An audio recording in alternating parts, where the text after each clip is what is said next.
Hello, everyone, and welcome to another edition of Be Heard Talk. Of course, this is the show where we talk politics, race, and culture, and we do that all from a Black millennial perspective. My name is Selena Hill. I'm actually the founder of Be Heard Talk, and I want to thank everyone who's been watching Be Heard via our media sponsor, Black Enterprise, who has been partnering with us this entire 2020 election season. So shout out to Black Enterprise. And if you guys are new to the show, of course, this is also the show where we combine news, perspective, and also with Asada Shakur, trap music, and on occasion, a little Beyonce. So get ready. We have a great show lined up. I'm super excited to be with you all today. A little later on, we'll be checking in with Mysonne Linen, who is an activist, a hip hop artist, and the co-founder of Until Freedom. He's going to come on Be Her Talk and talk about what we can and should be doing to mobilize our communities beyond 2020 and beyond this election. But before we get to that whole conversation, let me start by introducing my Be Her Talk co-host, Stanley Fritz. Hey, what's going on, world? This is Stanley Fritz, your favorite co-host who loves to talk junk and vote down the WFP party line. Yes, that's right. After 3 times of trying and the line being too long, I finally got to cast my vote for Joe Biden and Kamala Harris on a working families party line. So I'm hyped that I got to do that, and I'm hyped I get to be here for another action-packed episode sponsored by Black Enterprise. If you want to follow me, my socials are right there by my name, Stan Fritz, on Twitter, Instagram, Clubhouse, and even Snapchat. How you doing today, Selena? I'm good, Stanley. And we also have our other co-host, Tammy David. Hi, Be Heard fam. It's so good to see you guys. How you doing? Hey. Yeah. Well, hello, everyone. I'm the problematic favorite here on Be Heard Talk. Today is Sunday, November 1st. It is officially 1 month until my birthday. And I'm a poll worker this year. So after this whole election mess is over, please DM me with pandemic party ideas. And honestly, hit us up for the address on where to send my birthday presents. So I am very excited for today's show because I am worried about what's going to happen after the election. I'm worried about what's going to happen on November 3rd. I'm honestly worried about the state of democracy. But before we get to all of that mess, y'all know what time it is. Let's talk about stories during the news roundup, the part of the show where we discuss the stories that made you disown your favorite rapper, plan to emigrate on November 4th, and honestly question why you even listen to news shows like ours. This week, we have yet another reason to cancel Lil Wayne, updates on an election that is ramping up in a scary way, and news for any LGBTQ folks in our networks. For more information on any of these stories and to suggest what we should talk about next week, follow and DM us at Be Heard Talk across all social media platforms. So first, we're going to talk about the nasty trend that just won't go away this year, which is hip-hop kings endorsing and working with Trump. Lil Wayne is the latest in a string of foolish, rich Black men to stand with Trump on the Platinum Plan, the deal that Trump has worked out that will, in theory, support the economic growth of the Black community. On Thursday, he tweeted a picture of himself with number 45, saying that he had a great meeting, and besides what he's done so far, the Platinum Plan will give the community, quote, real ownership. He listened to what we had to say and assured that he can get it done. Now, the backlash was swift, but we definitely need to continue to stress about Black men and their ballots this election cycle. After endorsements and partnerships by Lil Wayne, Cube, Pump, 50, who took back his support but still gave it at first, we need to think about what the Black vote actually looks like this year. So I'm going to throw it to my co-host, Selena. Do you think that Lil Wayne is actually going to be one of the people influencing votes this year? Well, great question, Tammy. And before I start to answer that, we're getting a lot of feedback from people chiming in. They're saying that they hear an echo I believe everyone should be muted, so you should only be hearing me as of now. I just want to know, guys, are you still hearing this echo? Let us know. Drop a comment right now. We're definitely taking them in, and we see everyone who's tuning in. So if you can hear the echo, let us know. And if you do not hear an echo, please let me know right now. If you do not hear an echo, drop a comment right now. So back to Lil Wayne, your favorite rapper. I'll say this about Lil Wayne.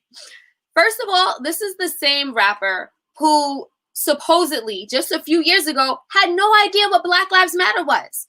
We all remember that interview he did on CBS, and he was like, Black Lives what? He was like, hold on, why is this a thing? And he was like, of course Black Lives Matter. I'm a rich Black man, and I'm a gangbanger, and I'm done over with this interview. And he left. And he left the interview. He didn't know what Black Lives Matter was, and now all of a sudden he's advocating on behalf of Black people with the Trump administration. Like, it's ludicrous. This is what our democracy, this is what our presidency has been reduced to. First of all, why does the Trump administration keep reaching out to rappers to negotiate on our behalf? That's insulting. We have activists, we have organizers, we have people doing the real advocacy work on the ground. We don't need to resort to entertainers. I mean, look, if they want to talk about voting, that's great. But neither Ice Cube nor Lil Wayne should be meeting on behalf of Black people with the president to discuss matters that they just started waking up to. Ice Cube said the same thing. I just started paying attention to politics. And now I'm negotiating with the Trump administration about how they can effectively help and empower our communities. No, it's not working. And I'm sick of it. And it's insulting. Stanley, I know you have a lot of thoughts on the hip hop community connecting with Trump right now. Can you keep it real? Like, is Lil Wayne doing this because he's actually woken up, or is this what I think it is, which is personal benefit and a little bit of clout? I think it's a lot of ignorance. I think it's a lot of male privilege and patriarchy, and definitely a lot of personal benefit. I agree with Nick Buxton, by the way, Tammy, you are beautiful. But I also think that I'm pretty amazed that Lil Wayne could read the plan for Black America from Trump, but couldn't read his own contracts. Because if he did, maybe he wouldn't have got so tied up and jammed up the way that he did with Young Money for so long. I'm not listening to anything Lil Wayne has to say about Donald Trump or voting. This is the same man that made a song Whip It Like a Slave, where he said, man, I whip it like Kunta Kinte. I'm not listening to him.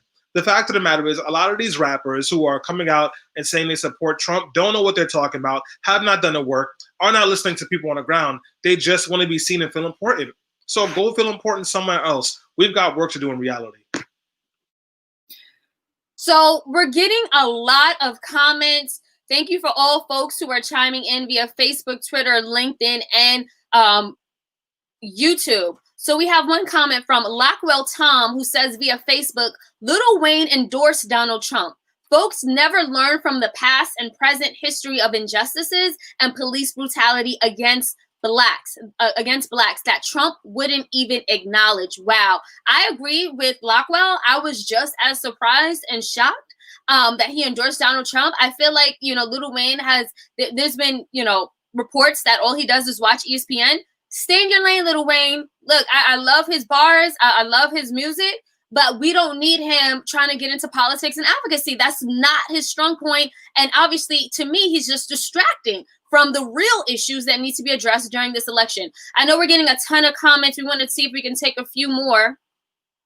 So Nunu Freeman from Facebook says, Cardi B and Bernie Sanders. That's actually a great point, because if we are going to talk about having rappers and artists stay out of politics, how do we feel about Cardi B and Bernie Sanders? If I can, I want to actually throw that back to you, Stanley, because you were very vocal, I believe, in pushing for Cardi B. Is there a double standard?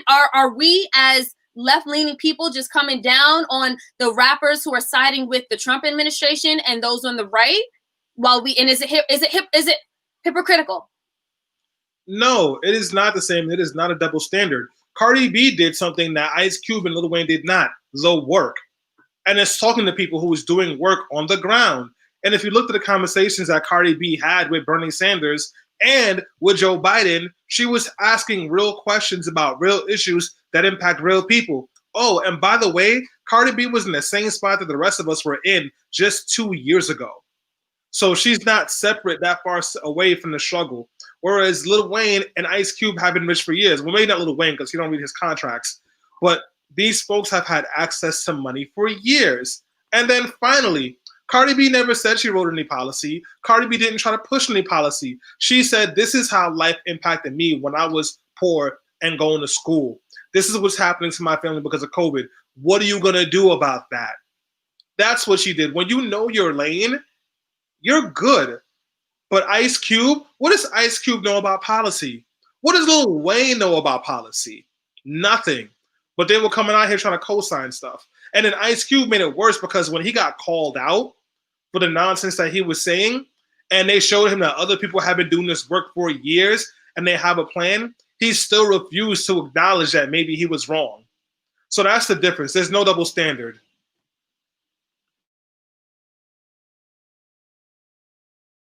I just think it's important for us to think about the ramifications of these endorsements because, like Stanley said, Cardi B did the work. She was talking about policy. She met with organizers. She continuously had these discussions and grew and learned from these discussions. The big difference is that people like Lil Wayne are selfishly involved. They hear taxes and they flock to someone who will promise to keep their personal wealth without doing a lick of research on what the ramifications would be within their very own communities.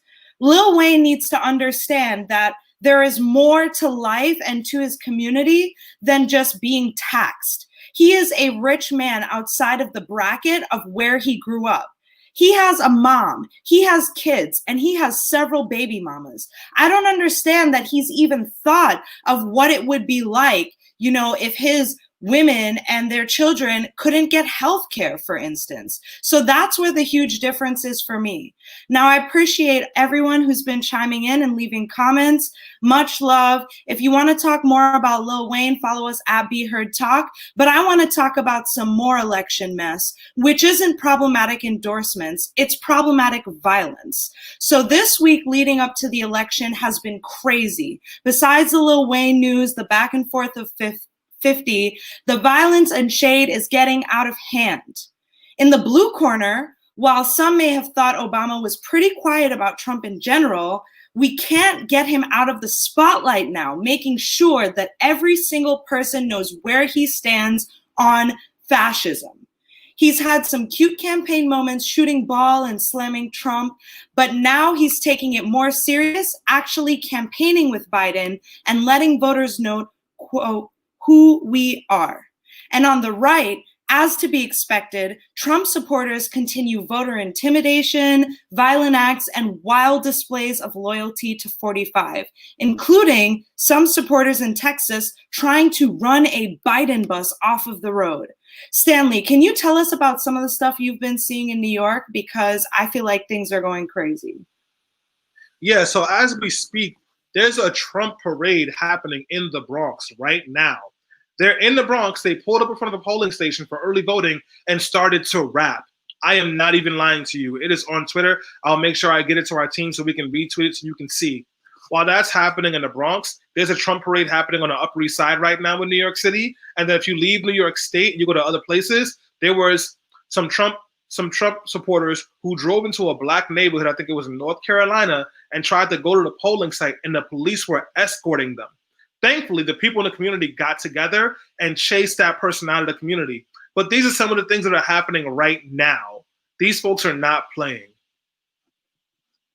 So, Lena, I want to know your opinion, like considering the things that are happening now, just a few short days before, and the fact that DC has already started boarding up stores, what can we expect in the next week after the election? Do you think that there's going to be nationwide riots? How do you think the media is going to respond to all of this? Oh, you're on mute, Selena. Great question, Tammy. And before I address what's going to happen after it, I just want to plus one what Stanley said and said that not only have Trump supporters been using voter intimidation tactics to try to suppress the vote, Trump himself has cheered it on. He tweeted a video of that bus, of the Biden bus, that was being followed by a barricade of Trump supporters who were literally trying to run the bus off of the road, which is dangerous. And as a result, people on that Biden-Harris bus had to literally call 911 and cancel 2 election events. That's how serious it is. And I just want to point that out because a president's words matter. For him to continue to cheer violence, racial division, and hate, it's only hurting our country. It hurts all of us, no matter what side of the aisle you fall on. And we have to wake up and get this man out of office. He is dangerous. This is what I have to say. If they're going to extremes where they would try to run a bus off the road, there's even reports that in Fort Worth, Texas, in a predominantly Black community where Senator Harris showed up, these Trump supporters also showed up and were very aggressive and scared elderly Black folks from the polls. They literally reportedly turned around because of the chaos. If this is going on before the election, God knows what's going to happen after election, especially if Donald Trump is not reelected. Honestly, I would say the worst case scenario, it could lead to a race war. I think that's a very real probability. Best case scenario, I think that a lot of these Trump supporters, who obviously are predominantly white, I wouldn't be surprised if they set some things on fire, if they started rioting and looting. And I want to see if Fox News and conservatives call them out and this with the same energy that they use when they call out Black Lives Matter for rioting, when we know that people have infiltrated Black Lives Matter and started these riots. So we'll have to see. Word to that, Selena. And replying to a comment from OT Kanye on why DC is boarding up stores, they say it's majority Black. I've never seen Trump supporters burn down businesses. That's because Trump supporters are the majority. Okay, these are the people that riot when their sports teams don't win. They don't have to be out on the streets begging for rights because white supremacy is at the very foundation of this nation. So of course they're not going to be burning down business. But keep that same energy this week when the election comes. If Trump loses, I want to see how Trump supporters react, because we haven't even gotten to November 3rd yet, and we're already seeing cases of violence while voters are trying to cast their votes. We've seen intimidation and threats, and we've seen them essentially try to push a bus off the road. I mean, this is beyond looting and rioting during some demonstration. Melinda Million comments that she had a racist man go off on her while trying to vote. The police had to escort them through the polls to vote and get them back to their car. Like, this is serious. This is really serious. And this is happening in New York as well. In Red Hook, there are reports of cops taking ballots and taking ballot informations in front of long lines. In Brooklyn, there are cop cars shouting Trump 2020, tell Facebook, put it on YouTube. Like, this is a terrifying time. And so people just need to be careful out there in these streets. And no matter what, go vote. Go vote, because if they're going this hard to stop you from voting, you need to make sure that you vote, because that's one thing they don't want to do. Yep. In light of something less intense than our current state of democracy, let's talk about something fun, like the weekend. The winner of this year's pandemic Halloween is Ivy Park. This year, a lot of us toned down celebrations, whether it was costumes or festivities. But with Beyonce dropping her latest drip from Ivy Park just the day before, she reminded us once again that the World Wide Web does in fact belong to Beyonce Knowles Carter. So as usual, celebrities and influencers in her good favor showed off their swag, notes, boxes, and those who didn't paid tribute to her so they can get on the next drop list. Saweetie did an incredible 3-look bootylicious costume displaying the members of Destiny's Child at their peak. And then plus-size model Tabria Majors did a 10-minute tribute video, including costumes, choreographies, and remakes showing off some of the greatest looks. But besides the Beyonce fever, stars were really on it this year with Halloween. I mean, costumes took it to the next level. It wasn't just about role playing, but it was about paying homage, like Lizzo shouting out the fly that landed on Mike Pence's head, like Cardi B dressing as a stunning version of Medusa that looks honestly as expensive as her record deal, and other celebrities shouting out their personal faves like Ciara, Ryan Destiny, and others. If you want to see, check out the Shade Room and Twitter, because that's where we saw our posts. But I want to jump to you, Selena. What are some of your favorites? What is something that we can take away from this Halloween? Because I know it wasn't glamorous, but it was kind of fun, though. Oh, you're muted. I just want to say, if it was not for social media, I don't think we would have a Halloween, right? I think the stars still went all out for Halloween. And honestly, they did it for the gram, and it was entertaining, and it definitely gave me life. My fave, definitely Tabria Majors, who's a beautiful plus-size model who killed every single Beyonce look that she did and, like, literally floored us all. She won Halloween, if you ask me. But, like, close second, Lizzo, dressing up as the fly that was on Mike Pence's head during the VP debate. The creativity there definitely is top 3 whatsoever. And then another personal favorite of mine was Ciara, who dressed up as Megan Thee Stallion, Cardi B. She even had her son dressed up as Offset, and they did like a little sketch. I was just like, yes, yes, and more yes to these celebrities. Oh, and let me also mention Lil Nas X dressed up as Nicki Minaj. Yeah, and he killed that. Huh? He killed that. He definitely killed that. And he has been a longtime stan of Nicki Minaj. He actually used to run one of her fan accounts. I think they had like a little discrepancy, but they have reconciled, and he definitely killed Nicki. Stanley, what are some of your favorites? And did you see Saweetie's other cosplay, which was RuPaul? I thought that was so hot. Mad people couldn't even tell which picture was RuPaul and which was hers. I gotta go to Sweetie's Instagram page and do some researching. No, honestly, my favorite Halloween pictures have been all the adorable kids. Like the kids have looked so cute. I saw one kid dressed up as Barack Obama, and then he took a jump shot from the 3-point line and made it, and then strode off the court and grabbed his cup of coffee in one stride. I thought, oh wait, that actually happened. That was Obama. Never mind. But yeah, the kids have been really cute. Like, look at this right here. Look at this stuff. That's adorable. The only time I had baby fever is when I look at those cute kids, and then I remember kids cost money. Oh, good question about Lil Nas X from Nunu Freeman. Mm-hmm. Does Lil Nas X have black male privilege? I mean, yeah, he has male privilege because he's a man. But what does that have to do with anything? I mean, he was getting cut pretty hard, though. Like, I mean, he's a gay man. He's not just a black man. I think there's an important distinction because that's true. You know, our community isn't often nice to the gays, and society is not nice to the gays or the blacks. And so, I don't know. I wouldn't say that he particularly has a lot of privilege. I think privilege is an intersection. I mean, as a man, I think he has like certain privileges like that come with masculinity. But like when he posted that picture, dudes that don't lotion their elbows and say female, they were pissed. And they had a lot to say on Twitter. They even had a lot to say on Clubhouse, my exclusive social media app that I can't let all you guys into. The app that Stanley still keeps touting in front of me, yet won't invite me to because he's hateful. I don't have any more invites. You're valid.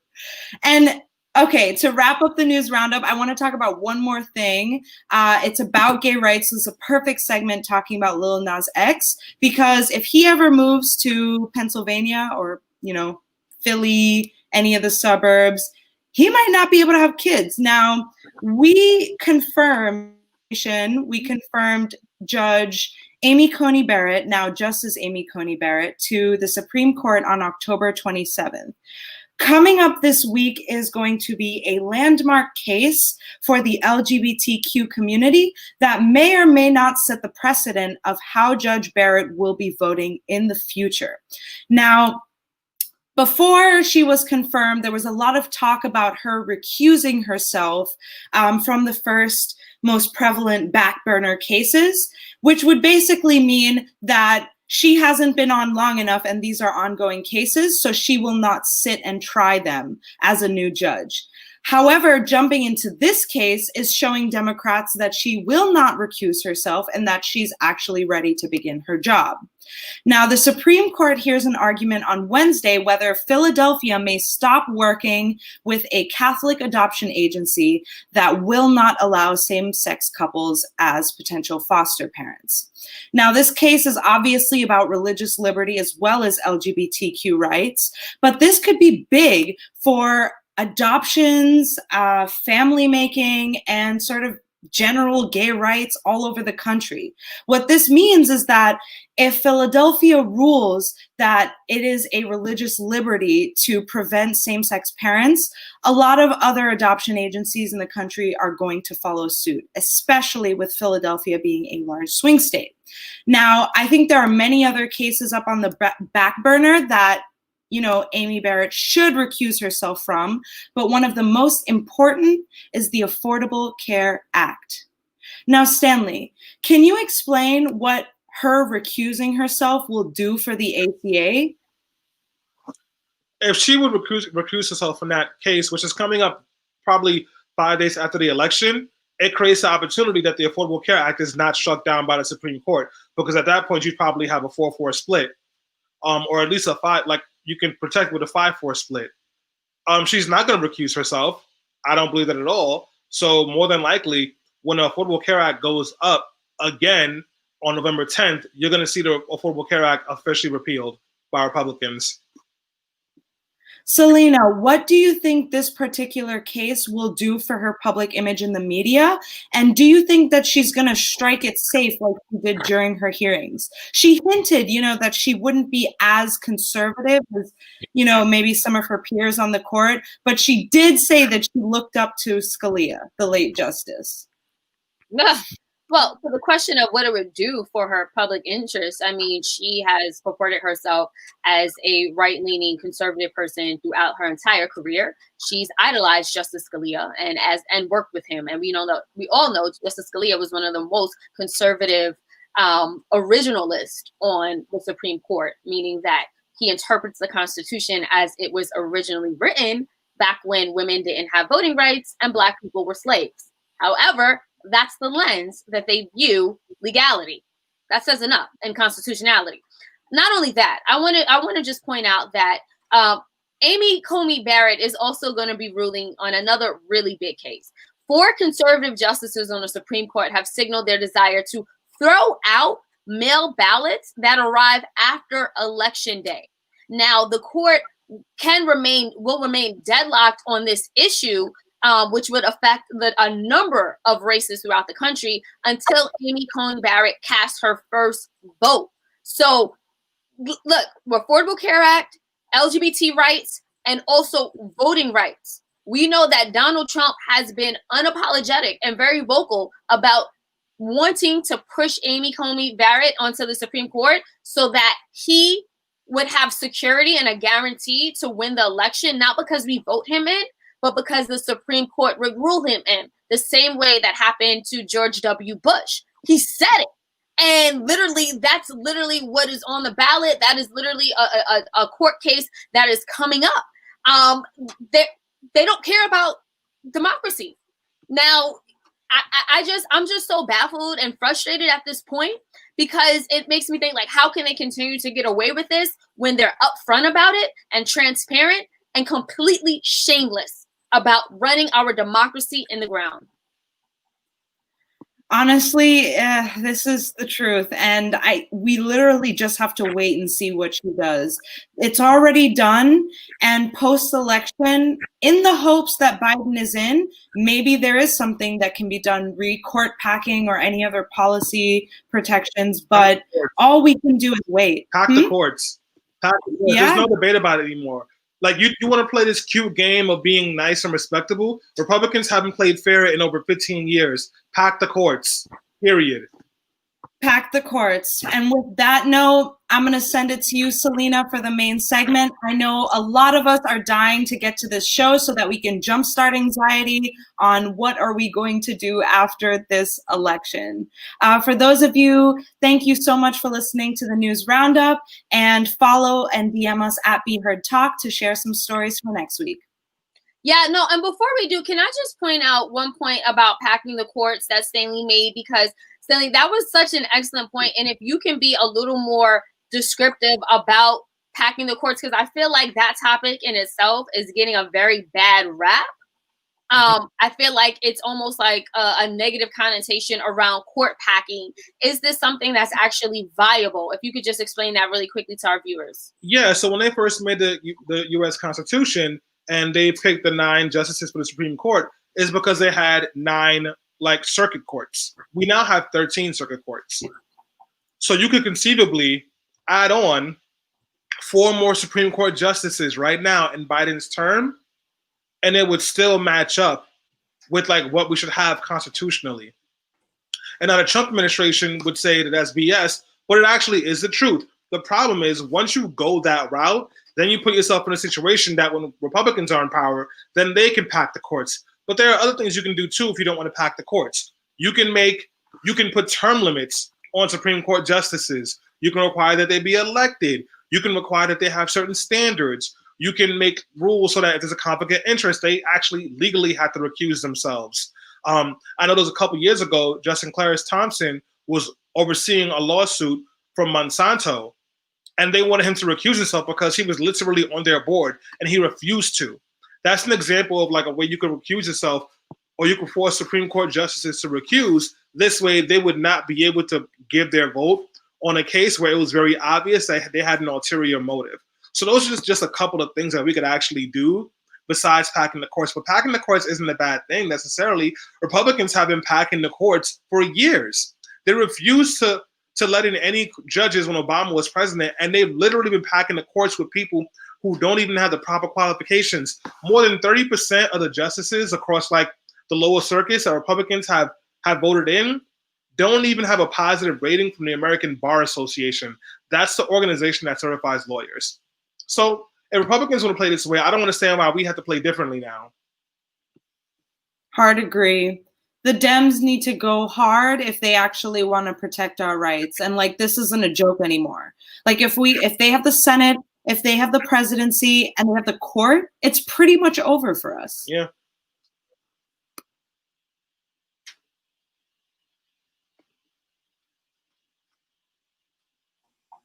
So I know we are definitely getting some comments, Tammy. Would you be able to read some? Yeah, of course. Evan Mastronardi, shout out to you, one of our favorite correspondents on the show, has said the Supreme Court has been expanded multiple times in history.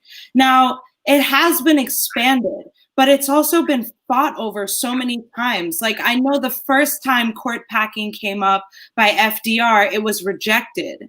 Yet somehow it's been expanded a few times. Stanley, can you tell us a little bit more about key expansions and why the numbers have changed? I was not prepared to answer that question. So no, but I will say that, it's something that has happened and does happen. And it's only become controversial and a problem now because Republicans know that they may lose power. Right.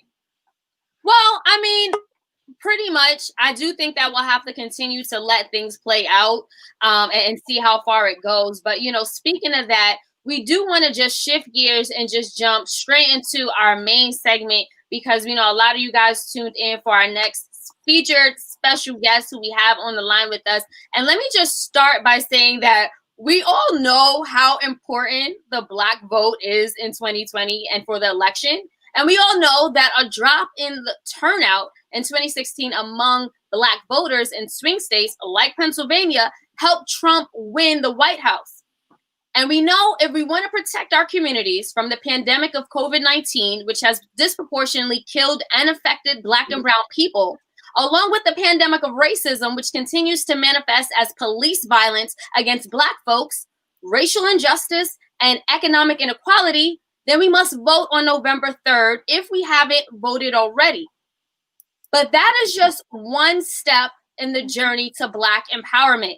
Not only must we show up to the polls and kick 2020 in the ballots, but we need a strategy to remain organized, mobilized, and civically engaged in order to achieve true liberation.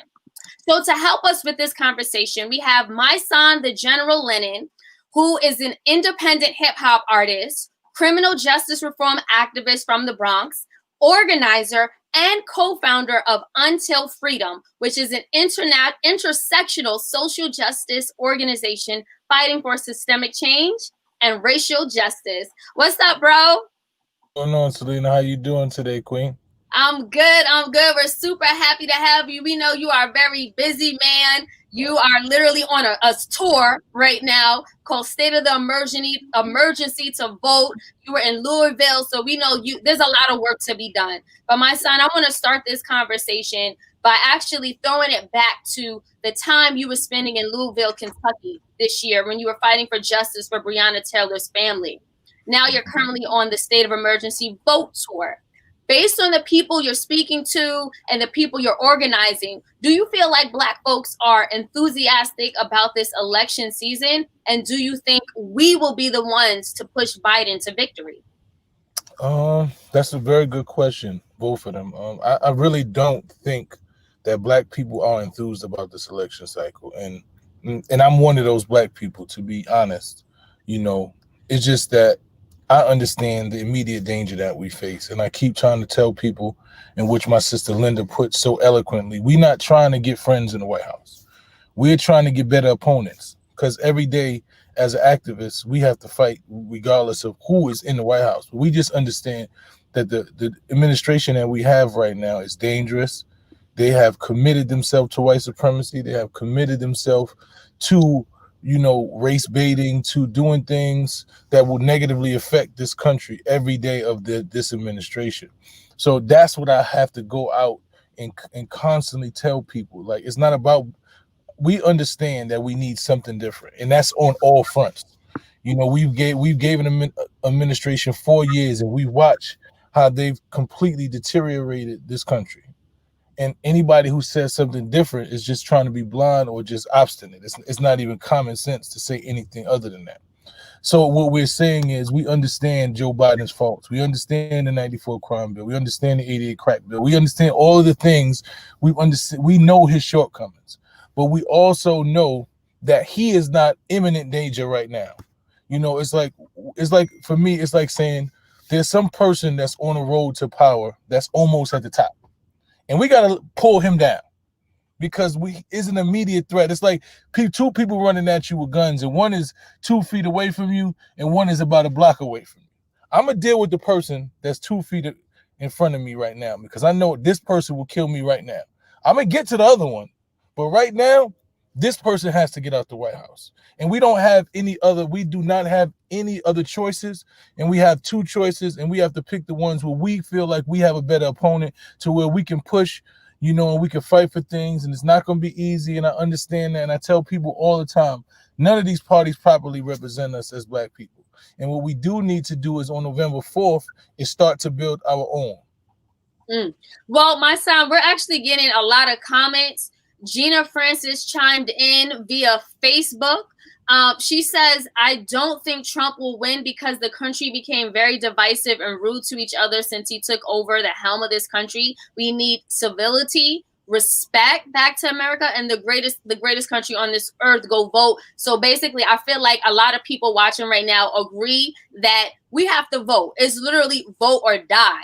But another thing you've been talking about very passionately is the amount of rappers and entertainers who are like literally speaking about this election. And we talk about it here on Be Heard Talk all the time, because it feels like it's a distraction. Like, we're trying to get people to go to the polls and educate themselves. But you hear Lil Wayne having meetings with Donald Trump and then taking pictures and endorsing him. And then we have 50 Cent talking about Biden's tax plan will turn him into 20 Cent, and he doesn't want to vote for Biden. And then we even had on top of that, we've had, obviously Kanye West. It's a number of rappers that continue. And Ice Cube. I can't forget Ice Cube with the Platinum Plan. So you, as an artist and an activist, we got to get your take on having hip hop artists sort of chime into the election. Do you think it's a distraction to what the work you're trying to do to mobilize people to go to the polls? I don't only think it's a distraction. I think it's actually disrespectful, because you don't just walk into somebody's territory, somebody's home, without conferring and having conversations with them. I mean, I think for 50 Cent, I don't think I take it as much as 50 Cent, because 50 Cent has been a capitalist, and that's just who he is. And when he made a statement, it's him making a vote. I don't think it's so much of an endorsement. It's just him saying that, his individual capital is going to be affected by that. And these might be true issues, and those are things. But when you look at the overall, what it means to black people, most black people ain't making as much money as 50. So he's made a kind of decision for him personally, and that I can't fault any person who has a personal stake in something. But you just need to understand that that's their personal stake. The overall state of Black America is going to be threatened by this whole administration. It's not going to just be these tax breaks that the rich black people get. So he represents the 0.1% of people that feel that way, and I'm not mad about that. But what Lil Wayne and Cube have done, they've utilized their platform, their millions of fans, to talk about something that will benefit black people as a whole, which is not accurate. See, that's what it is. When you go and you represent and you're talking about a black plan, and you don't even know what that black plan is, that platinum plan is, Lil Wayne, you can't even, give us a analysis of what it is, but to say that it makes sense. Now you're endorsing and you're utilizing your platform to say something will be better for black people, and you didn't even confer with the black people who are on the ground who actually do this work. There are people who've been putting these plans together for the last 4 years, and Lil Wayne has no idea about that. He didn't sit down and talk to anybody who's been putting these plans together. He didn't sit down and talk to any black leaders who've been fighting on this ground, whose lives are in jeopardy every day fighting. He didn't have any regard or respect for people who actually been doing this work for years. So I think in my point, that's just disrespectful. It's not just, it's irresponsible and disrespectful to the work we do. And as far as Cube's done, I understand Cube's frustration. I understand. I think his contract with Black America is something that is needed. I just think that Cube, once again, he didn't take the necessary time to sit down and have conversations with people who've been doing this work. He utilized his platform and his voice and his celebrity status to call for a meeting with someone who was just going to utilize that meeting just as an endorsement, who didn't give him anything, who utilized him as somebody who's saying, yeah, I met with Ice Cube and I did this and we said we might do this, and he got nothing. He left a meeting and he endorsed somebody who didn't give him anything. So it's a politics game that they're playing. I think if they had more respect for the people who really on the ground, people who've been doing this work for a long time, then these mistakes wouldn't be made. So I think that's what it is. I think as a whole, rappers, entertainers, black people, there has to be some level of code of conduct to where you look and say, okay, who are people? Because I have a big platform, I have a big voice. Let me a lot like Snoop does. Snoop will call and reach out and say, yo, what you think about this? What Cardi B does, she'll call Tamika and say, hey, Tamika, what's going on? What you think I should say here? Look, I'm meeting with these people. What questions do you think I should ask? That's where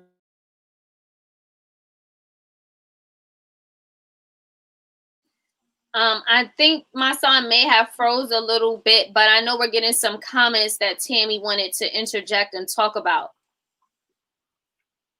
Yeah, so while my son comes back, I just want to point out a comment from Dante S.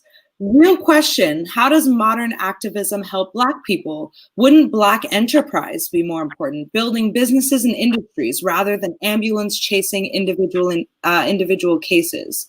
And I want to comment on that because we did talk a little about it earlier with Lil Wayne and the rappers, and I think my son is kind of hitting on this point now. Black enterprise focuses on a capitalist system that embraces individualism and white supremacy.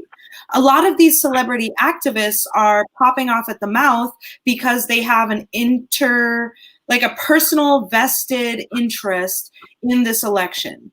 Modern, quote, activism and advocacy and organizing is more about doing community work and bringing in people who have been writing policy, who have been talking to the masses and doing this for many years.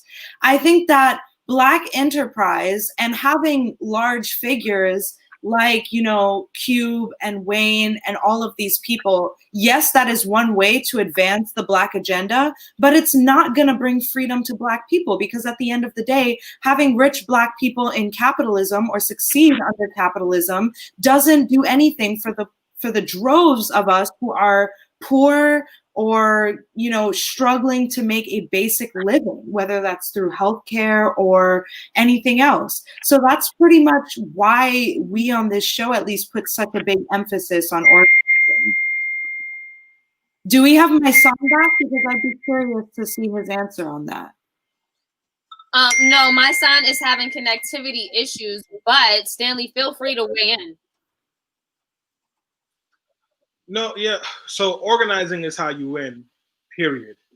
And that's how we're going to get far. Everyone has their space in the movement and things they need to do that will help us. I think Tammy's right about what she said about Black enterprise, but voting is one piece of it. But then also finding an organization that reflects your values to push your ideas into power. A great organization is my son's organization, Until Freedom.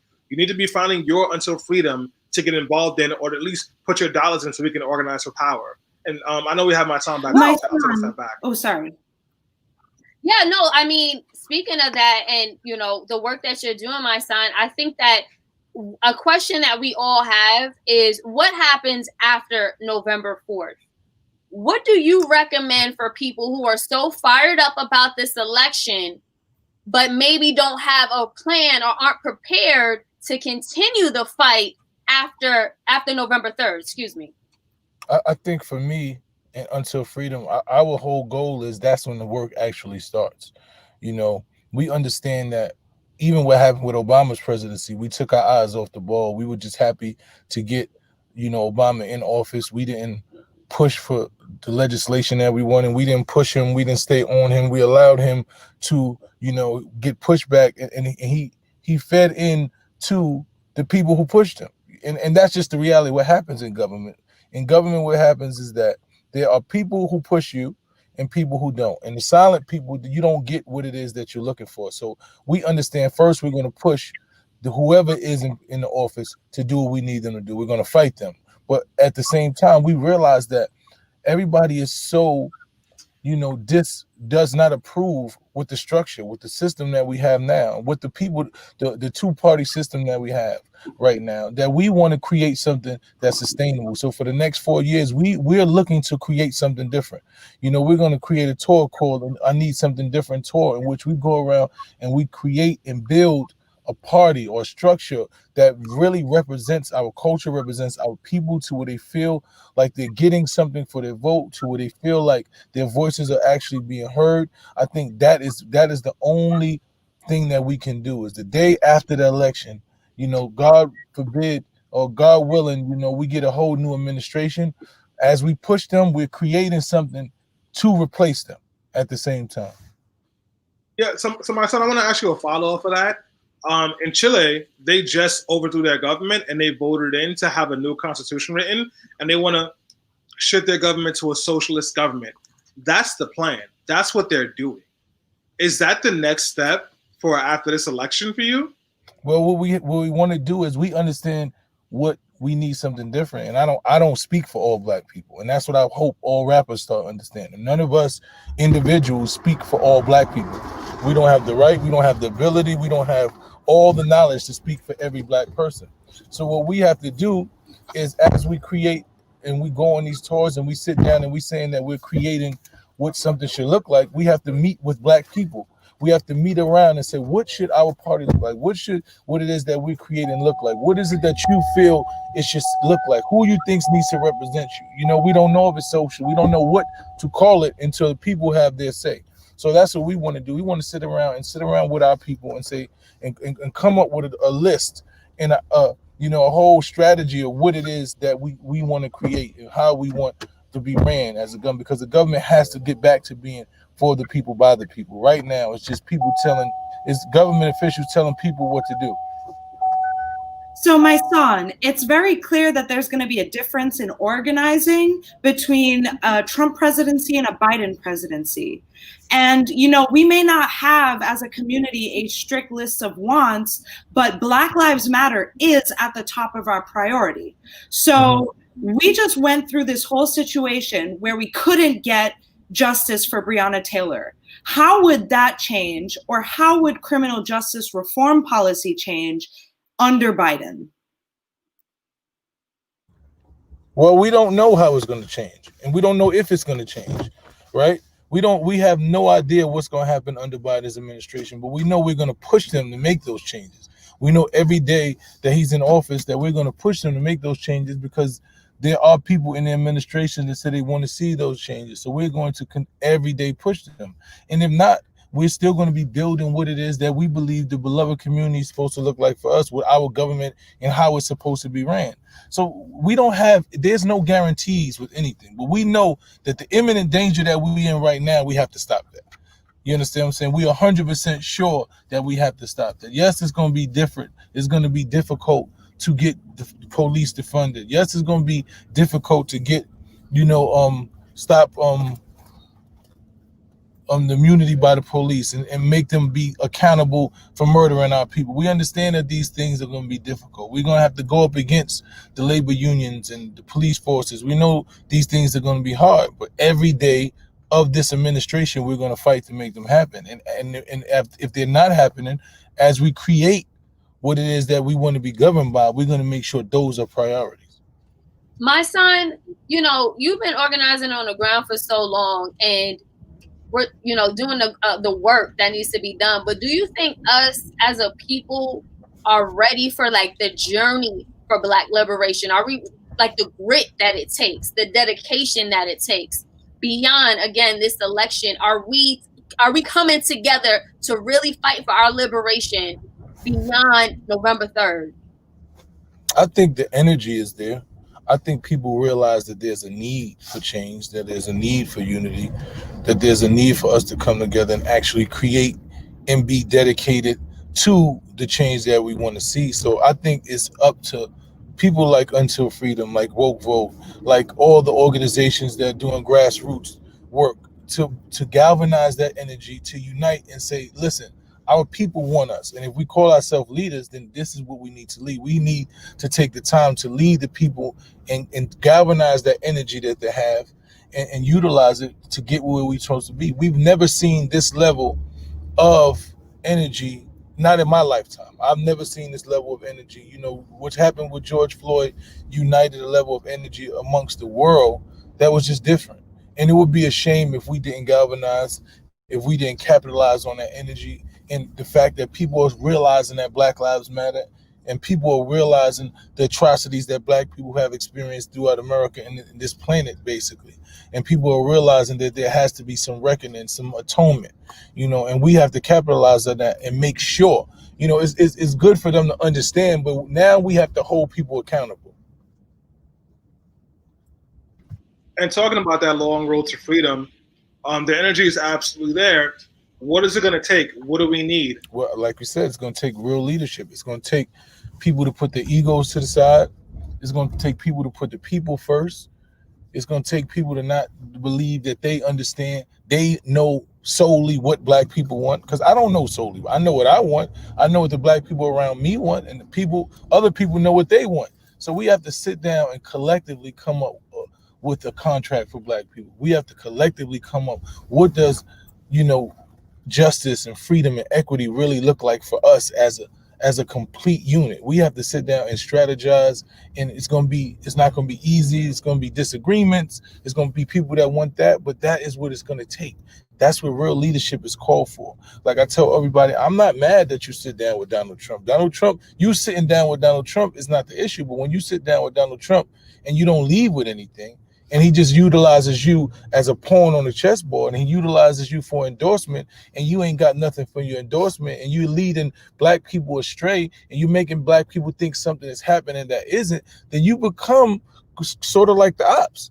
you're working with the ops, whether you know it or not, and especially when there are people who can tell you that with the strategy, who've seen him do this for 4 years straight, and you're not reaching out to those people. You're not even, you're not considering those people. You're not respecting those people's expertise.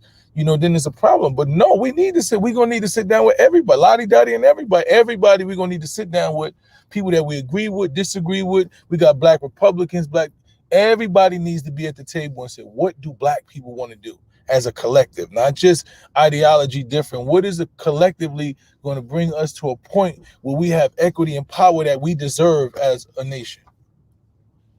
Yes, Mike. Thank you so much for being on here. Thank you for that so much of that truth. I just have one more question for you, and it's for you to tell the folks what the kind of great work that you're doing right now about Until Freedom and how they can support your organization. Well, currently we're on this, Lord have mercy. Tour. We're on the tour. What is it called again? State of emergency. State of emergency.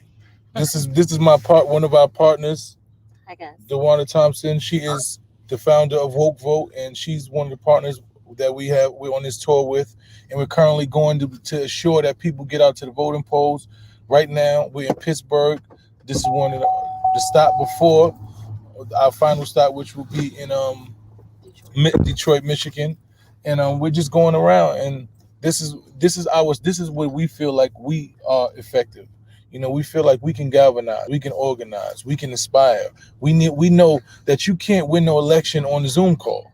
You can't win. You can't get the people Zooming and just online all day. We understand that you got to knock on doors. People got to see you. They got to feel related. You have to have real conversations with people. And we realize that's going to be our strategy. So moving forward, that's how we're going to do everything. Like I said, if we're going to galvanize Black people and we're going to speak on behalf of Black people and represent Black people, then we got to go where Black people are. So I think that's what Until Freedom and Woke Vote are committed to doing, is going to touch those people who feel like they haven't been heard. I think that's what you're hearing right now. And I know it's a narrative that's been created by people, bots online, to make it seem, the Democrats have just completely took over you. And I just put something online today, and it's not racist, it's just realistic. Why would any sane Black person who screams Black power and Black Lives Matter want to be involved with a party where you don't have any representatives? Like, it's not common sense to me. If only 2 people in your party are Black people, and there are people whose views I don't even align with, why would you tell me that it makes more sense for me to go vote for that party? So these are things, the conversations that we having. But there are people that online say, the Dems have never done. But I know Democrats, and I don't care about either party, because I'm bipartisan. But I know Jumaane Williams, I know Vanessa Gibson, I know Ruben Diaz. I can sit and call them and have them do things for our community that I can get in touch with. So when you tell me that they are the devil and they don't do anything and they're working for white supremacy, that's not realistic to me, because I know Michael Blake.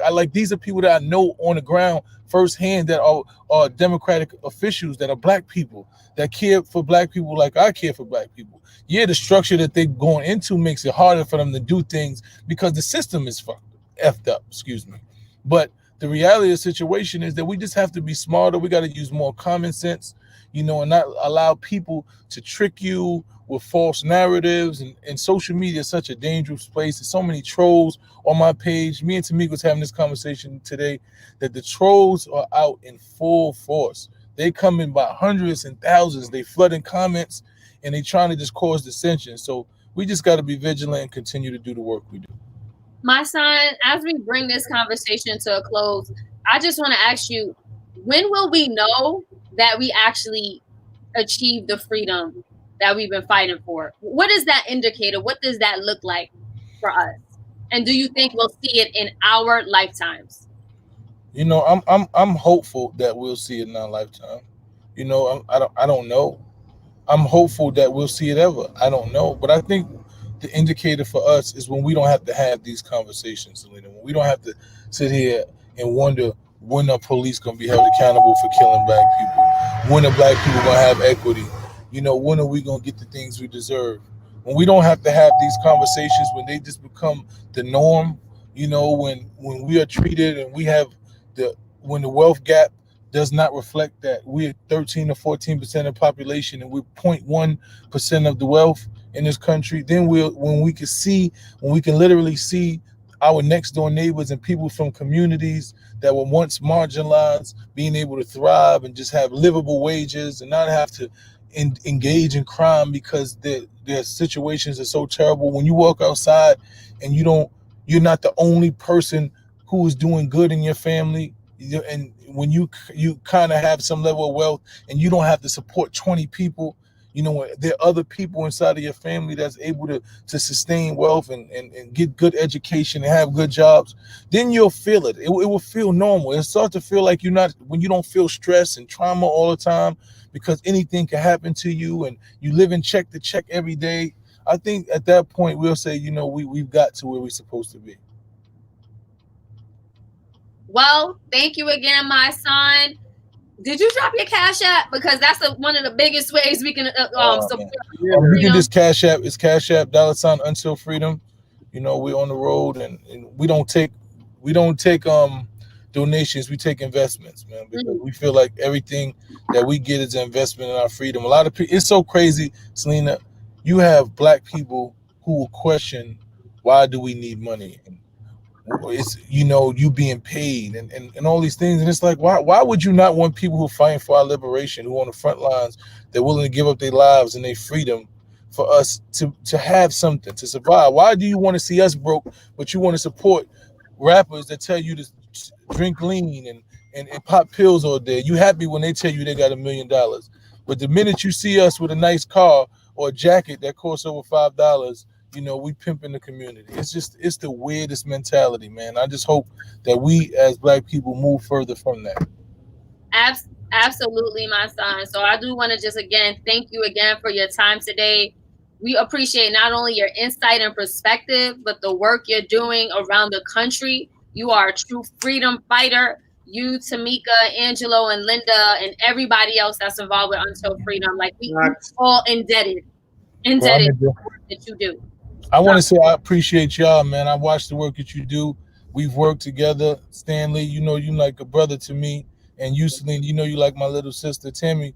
I've seen you around doing a lot of work too. So I just want to say the work that y'all doing, this is very important. This platform that you speak to the needs of what's going on in our community, that you're always honest, and you don't back down and you don't hold your tongue and you represent us properly. So I just want to say thank you guys. Appreciate you, bro. We appreciate you, bro. Thank you so much.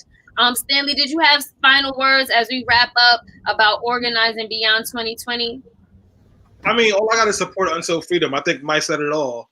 I'm really excited about the work that they're doing. They're leading the way. The work doesn't stop after Election Day. The work starts after Election Day. So let's keep moving. Tammy, you as well. Final words. We're literally a few hours out from the biggest election of our lifetime. What happens beyond it? Last words. Let me just say, I don't want to see all these new organizers who popped up under Trump disappear. Like, you see how my son has to do an interview while he's on the road?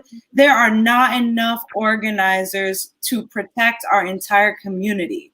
It doesn't take much. You can do phone banking for an hour, once a week, once a month. You can drop some money to your favorite local organization, or you can spend some time outdoors just educating the public. But what we need to do is have sustained organizing regardless of who wins. Even if Biden wins, just remember, he wasn't on board with our plan until we pushed him to that. And we have to keep pushing him, because progressives like me, we're not happy with Biden, so we're going to hold him accountable. We're going to keep fighting for the Green New Deal and for free healthcare for all. So just start somewhere small, start very excited, and keep the momentum going. Absolutely. And I'll just end this conversation by saying this. My son made a great point about where we are investing our energy. I know there's a lot of conversation about manifestation, and it starts with the mind, and it starts with putting action into faith. And if we're not investing in the people who are fighting for our liberation, what are you investing in? If we're not actively supporting those on the ground who are fighting for labor rights, which affect us, who are fighting to protect our healthcare and access and education, then what are we really focused on? And what are we really doing? What is tying up our interests? What is more important than our collective liberation? It's been over 400 years. I mean, at this point, it should be top of mind, first priority. And if not now, then we're never going to see that liberation for our children, our grandchildren, and future generations. So the time to start investing is now. If you don't have the time, if you don't have the energy because of other priorities, then please, if you can, donate, as Mysonne was saying, to Until Freedom, and even Be Heard Talk, because we are literally supporting the issues that you care about, and we're talking about it, and we're trying to work for change in the best way that we know possible. And we know that every single person has a role when it comes to fighting for change. Every single person has a place here, and we need everyone to actually take part if we will ever achieve liberation. So on that note, I do want to just thank everyone for chiming in and tuning into today. I want to give a special thanks to Black Enterprise, again, our official media sponsor for the 2020 election season. Be Heard Talk will continue on for the rest of the year. So continue to check us out every Sunday, 2 p.m. right here. Be Heard Talk. Until next week, guys, we'll see you later. Take care. Peace.